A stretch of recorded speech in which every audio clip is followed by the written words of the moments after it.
welcome back. In my last video, you saw me put together this 3D printed purse.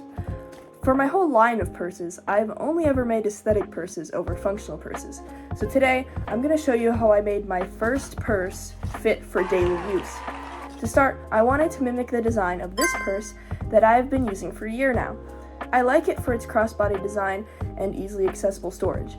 It fits my wallet, phone, earrings, and even makeup if I really wanted to bring it along. So let's design a purse that can accomplish all of these things too. The first thing I did was I loaded up Fusion 360 and got to work. This was the first design I came up with, which looks like this when it's closed. Of course, this animation doesn't account for the bending of the TPU, which would make it look more like this. It's big enough to fit my phone and wallet, so I was ready to move on to the prototyping phase. The problem? This purse is too big to fit within my 3D printer's print bed. The solution? I divided it into 6 pieces, which would each fit inside the bed. The next problem I faced was how to connect the pieces together. I wanted these pieces to be 0.4 millimeters or 2 layer lines thick each, so using a 3D pen like last time would thicken up each piece and create an ugly bulge that would stick out like a sore thumb at each joint, so I opted to sew the pieces together instead, which is what you can see here.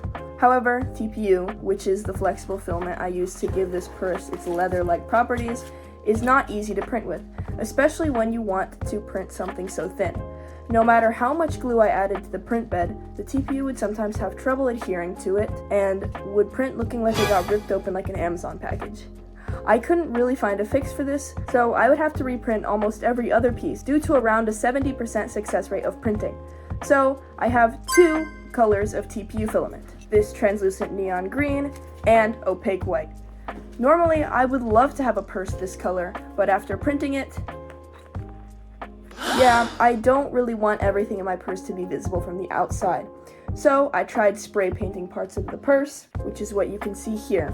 The reason I didn't go with this is because I want to use this purse pretty often, and I expect the spray paint to chip off over time, like this. So, with the new white pieces finally printed, I decided to paint them over with fabric dye.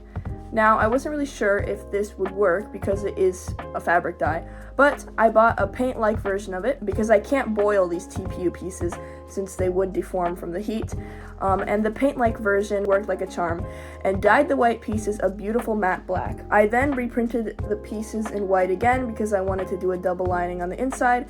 So with that, I had all my pieces printed and it was time to stitch them together. Using a white twine, I did a running stitch along each piece of the purse. Some sections were easier than others, and with the additional pocket I added on the inside, I had to sew through 4 pieces of the material. This line alone took me 30 minutes because I kept getting confused and messing up the pattern. After all that sewing, I didn't feel like adding a very complicated closing mechanism, so it simply uses 2 magnets to stay closed. After literal hours of stitching, I finally finished the base of the purse. Oh right, I need a strap. Back in Fusion, I made these semicircular strap hooks and came up with this design for the strap. Now, while I am a lover of chains on purses, I haven't really had luck with 3D printed chains, TPU or PLA, so I wanted to make a ribbon of TPU. I did this by creating this design where you can transpose the pieces on top of each other and stitch them together from their middles and ends, and when I got to the point of looping them around the hooks, I looped the pieces onto themselves, sewing them back onto their middle sections, if that makes any sense. Now, you may think I was done at this point, but no. See, you can probably already tell I love to share what I create, and I needed a way to quickly take off my purse so I can hand it to other people to look at, so I added this PLA buckle to it. So I can easily go, yes, I 3D printed it. Look at it. Look at it. Are you looking at it? So yeah, that's the story of my 3D printed everyday purse. It's been around a month since I made it, and I haven't had any issues with it so far. The only thing I'd say is the areas where I applied a little less fabric paint have worn more and appear to be gray instead of black. So, how did I do? If you saw me wearing this purse, could you tell it's 3D printed? And more importantly, what should I make next? Stay curious.